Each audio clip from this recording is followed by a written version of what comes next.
Assalamualaikum warahmatullahi wabarakatuh. Nama saya Huni Wijangatur Pandulu, NPM 18103011073 dari kelas 4A akan menjawab soal ujian akhir semester mata kuliah telaah dan pengembangan kurikulum.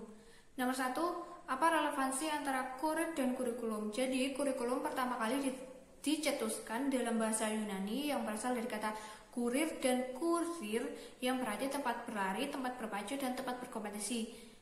Kurikulum kurir yaitu menekankan kapasitas individu untuk berpartisipasi dan mengkonsepkan kembali pengalaman hidup seseorang. Yang kedua, asas-asas pengembangan kurikulum. Asas-asas pengembangan kurikulum itu ada 4, yaitu asas filosofis, asas psikologis, asas sosiologis, dan asas organisatoris. Yang pertama, asas filosofis. Dalam pengembangan kurikulum harus berdasarkan dari falsafah bahasa Indonesia yaitu Pancasila. Jadi dalam pengembangannya kurikulum tidak boleh bertentangan dengan Pancasila. Yang kedua adalah aspek sosiologis. Sosiologi adalah ilmu yang mempelajari gejala atau hubungan dengan masyarakat. Jadi dalam pengembangannya kurikulum harus memperhatikan lingkungan sekitar seperti masyarakat, golongan lain, dan juga lembaga lain. Dan yang ketiga adalah asas psikologis. Asas ini berkaitan dengan psikologi manusia. Manusia adalah makhluk yang memiliki 9 aspek, dan ke-9 aspek tersebut harus diterapkan dan juga disalurkan melalui mata pelajaran. Dan asas yang keempat adalah aspek organisatoris. Dalam pengembangan kurikulum harus diorganisasikan seperti pengorganisasian bahan, pengorganisasian tujuan, dan juga pengorganisasian sasaran. Soal yang ketiga adalah kurikulum atas bawah. Kurikulum atas bawah adalah kurikulum yang ditetapkan dan disusun oleh atasan dan diimplementasikan oleh tingkat bawah. Jadi atasan itu akan menyusun dan merumuskan kurikulum bersama dengan tim, lalu akan ditetapkan tujuan kurikulum oleh kelompok kerja guru dan juga ahli kurikulum, lalu akan direvisi oleh tim, dan yang terakhir adalah akan diimplementasikan oleh guru. Kelemahan kurikulum atas bawah yaitu atasan kurang mengetahui kendala atau apa saja yang terjadi dalam pengimplementasian kurikulum. Soal yang keempat adalah kurikulum 1964 mengapa diganti menjadi kurikulum 1968. Jadi penggantian tersebut berdasarkan oleh alasan politis, yaitu kurikulum 1964 merupakan kurikulum produk Orde Lama, yaitu pada masa pemerintahan Presiden Soekarno. Jadi diganti menjadi kurikulum 1968 sebagai kurikulum keluaran Orde Baru. Selanjutnya itu landasan penerapan kurikulum 1975. Landasan diterapkannya kurikulum 1975 yaitu berdasarkan efisiensi dan efektivitas dana, daya, dan juga tenaga.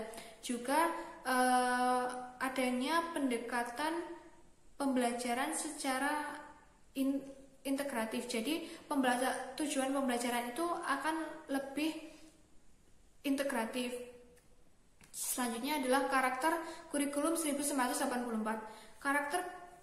Karakteristik kurikulum 1984 yaitu mengedepankan keaktifan siswa, pengertian baru latihan, lalu penyusunan pembelajaran berdasarkan kematangan siswa, penyusunan mata pelajaran disusun berdasarkan pendekatan spiral, yaitu kedalaman dan keluasan materi, dan yang terakhir adalah mengusung pendekatan proses. Soal selanjutnya adalah kelemahan kurikulum KPK. Kurikulum KPK atau kurikulum 2004 merupakan kurikulum yang memiliki beberapa kelemahan, yang diantaranya adalah kurikulum tersebut sudah menetapkan indikator kurikulum yang seharusnya indikator tersebut disusun oleh guru. Yang kedua yaitu adanya pergantian perubahan atau pergantian kurikulum dalam pembelajaran tersebut yang menyulitkan guru untuk menentukan tujuan pembelajaran. Yang ketiga adalah paradigma kurikulum yang masih berorientasi pada guru menganut pada kurikulum sebelumnya. Dan juga yang keempat adalah kurangnya sumber daya manusia dalam menjalankan kurikulum atau kurangnya kreativitas guru dalam suatu pembelajaran. Soal yang nomor 8 adalah kurikulum bermuatan lokal. Yang dimaksud dengan kurikulum bermuatan lokal adalah kegiatan kurikuler yang untuk mengembangkan kompetensi yang disesuaikan dengan ciri khas, potensi, dan keunggulan setiap daerah. Jadi kurikulum bermuatan lokal itu adalah kurikulum yang tidak dilaksanakan secara pusat, namun diorganisasikan oleh setiap masing-masing daerah yang disesuaikan dengan kebutuhan dan keadaan suatu daerah tersebut. Yang soal yang ke-9 adalah tahap-tahap pengembangan kurikulum. Tahap-tahap pengembangan kurikulum itu ada 4 menurut Harry. Yang pertama adalah merumuskan tujuan pembelajaran. Merumuskan tujuan pembelajaran itu adalah ada memahami sumber. Sumber itu ada dari siswa, konten, dan juga masyarakat.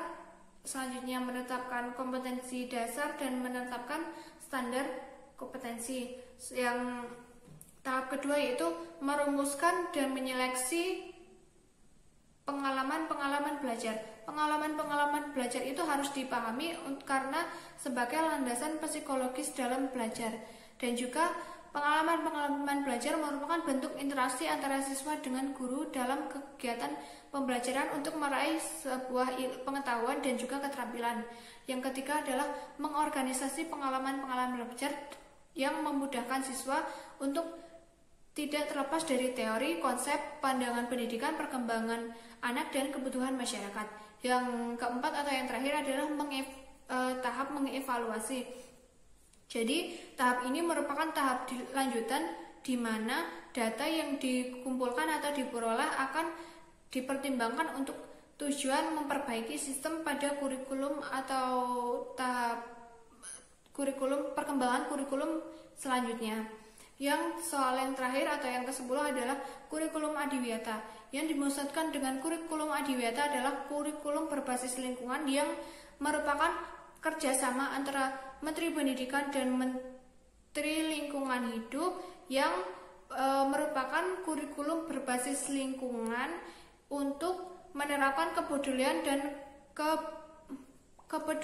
dan berbudaya lingkungan untuk mewujudkan sekolah peduli lingkungan demi terciptanya lingkungan yang sehat dan menghindari dampak lingkungan yang buruk. Jadi kurikulum adiwiyata merupakan kerjasama untuk membentuk sebuah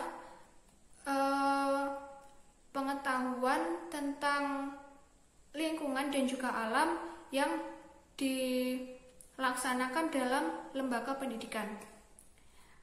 Itu jawaban mengenai ujian akhir semester mata kuliah telaah dan pengembangan kurikulum. Terima kasih. Wassalamualaikum warahmatullahi wabarakatuh.